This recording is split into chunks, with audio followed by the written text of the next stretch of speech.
بسم اللہ الرحمن الرحیم۔ السلام علیکم دوستوں، نبوت مل جانے کے بعد 9 برس تک نبی اکرم صلی اللہ علیہ وسلم مکہ مکرمہ میں تبلیغ فرماتے رہے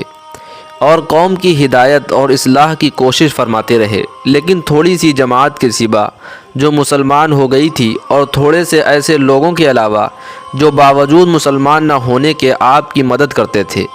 اکثر کفار مکہ آپ کو اور آپ کے صحابہ رضی اللہ عنہ کو ہر طرح کی تکلیفیں پہنچاتے تھے، مذاق اڑاتے تھے اور جو ہو سکتا تھا اس سے درگزر نہ کرتے تھے۔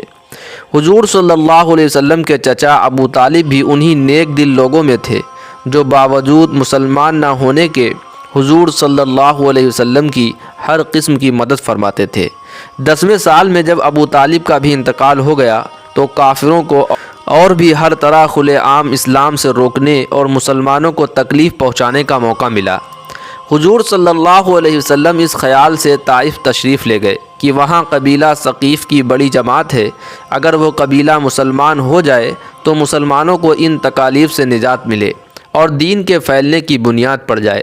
وہاں پہنچ کر قبیلے کے 3 سرداروں سے جو بڑے درجے کے سمجھے جاتے تھے گفتگو فرمائی اور اللہ تعالیٰ کے دین کی طرف بلایا اور اللہ کے رسول کی یعنی اپنی مدد کی طرف متوجہ کیا، مگر ان لوگوں نے بجائے اس کے کہ دین کی بات کو قبول کرتے یا کم سے کم عرب کی مشہور مہمان نوازی کے لحاظ سے ایک نئے آئے مہمان کی خاطر مدارات کرنے سے صاف جواب دے دیا اور نہایت بے رخی اور بد اخلاقی سے پیش آئے۔ ان لوگوں نے یہ بھی گوارا نہ کیا کہ آپ یہاں قیام فرما لیں۔ جن لوگوں کو سردار سمجھ کر یہ بات کی تھی کہ شریف ہوں گے اور مہذب گفتگو کریں گے، ان میں سے ایک شخص بولا کہ او ہو، آپ کو ہی اللہ تعالیٰ نے نبی بنا کر بھیجا ہے۔ دوسرا بولا کہ اللہ کو تمہارے سوا کوئی اور ملتا ہی نہ تھا جس کو رسول بنا کر بھیجتے۔ تیسرے نے کہا میں تجھ سے بات نہیں کرنا چاہتا، اس لیے کہ اگر تو واقعی نبی ہے جیسا کہ دعویٰ ہے تو تیری بات سے انکار کر دینا مصیبت سے خالی نہیں، اگر جھوٹ ہے تو میں ایسے شخص سے بات نہیں کرنا چاہتا۔ اس کے بعد ان لوگوں سے نا امید ہو کر حضور اکرم صلی اللہ علیہ وسلم نے اور لوگوں سے بات کرنے کا ارادہ فرمایا کہ آپ تو ہمت اور استقلال کے پہاڑ تھے، مگر کسی نے بھی قبول نہ کیا،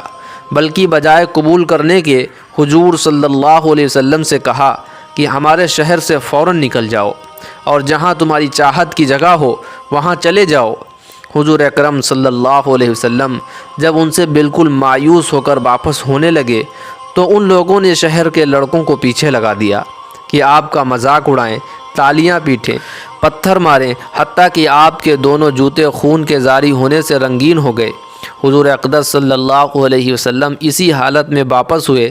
جب راستے میں ایک جگہ ان شریروں سے اطمینان ہوا تو حضور صلی اللہ علیہ وسلم نے یہ دعا مانگی کہ اے اللہ، تجھی سے شکایت کرتا ہوں میں اپنی کمزوری اور بے کسی کی اور لوگوں میں ذلت و رسوائی کی۔ اے ارحم الراحمین، تو ہی جو عفا کا رب ہے اور تو ہی میرا پروردگار ہے۔ تو مجھے کس کے حوالے کرتا ہے؟ کسی اجنبی بیگانے کے جو مجھے دیکھ کر منہ بگاڑتا ہے اور منہ چڑھاتا ہے، یا کہ کسی دشمن کے جس کو تو نے مجھ پر قابو دے دیا۔ اے اللہ، اگر تو مجھ سے ناراض نہیں ہے تو مجھے کسی کی بھی پرواہ نہیں ہے، تیری حفاظت مجھے کافی ہے۔ میں تیرے چہرے کے اس نور کے طفیل جس سے تمام اندھیریاں روشن ہو گئیں اور جس سے دنیا اور آخرت کے سارے کام درست ہو جاتے ہیں، اس بات سے پناہ مانگتا ہوں کہ مجھ پر تیرا غصہ ہو یا تو مجھ سے ناراض ہو۔ تیری ناراضی کا اس وقت تک دور کرنا ضروری ہے جب تک تو راضی نہ ہو، نہ تیرے سوا کوئی طاقت ہے نہ قوت۔ مالک الملک کی شان قہاری کو اس پر جوش آنا ہی تھا کہ حضرت جبریل علیہ السلام نے آ کر سلام کیا اور عرض کیا کہ اللہ تعالیٰ نے آپ کی قوم کی وہ گفتگو جو آپ سے ہوئی سنی اور ان کے جوابات سنے، اور ایک فرشتے کو جس کے متعلق پہاڑوں کی خدمت ہے آپ کے پاس بھیجا ہے کہ آپ جو چاہیں اس کو حکم دے۔ اس کے بعد اس فرشتے نے سلام کیا اور عرض کیا کہ جو ارشاد ہو میں اس کی تعمیل کروں، اگر ارشاد ہو تو دونوں جانب کے پہاڑوں کو ملا دوں، جس سے یہ سب درمیان میں کچل جائیں، یا اور جو سزا آپ تجویز فرمائیں۔ حضور صلی اللہ علیہ وسلم کی رحیم و کریم ذات نے جواب دیا کہ میں اللہ سے اس کی امید رکھتا ہوں کہ اگر یہ مسلمان نہیں ہوئے تو ان کی اولادوں میں سے ایسے لوگ پیدا ہوں جو اللہ کی بندگی کریں اور اس کی عبادت کریں۔ نبی کریم صلی اللہ علیہ وسلم اتنی سخت تکلیف اور مشقت اٹھانے کے باوجود نہ بددعا فرماتے ہیں نہ کوئی بدلہ لیتے ہیں۔ دوستو، یہ تھا طائف کے سفر کا قصہ۔ دوستو، اگر ویڈیو اچھا لگا ہے تو لائک اور شیئر ضرور کر دیں۔ اسی طرح کے اسلامک ویڈیوز کے لیے ہمارے چینل کو ضرور سبسکرائب کر لیں۔ السلام علیکم ورحمۃ اللہ وبرکاتہ۔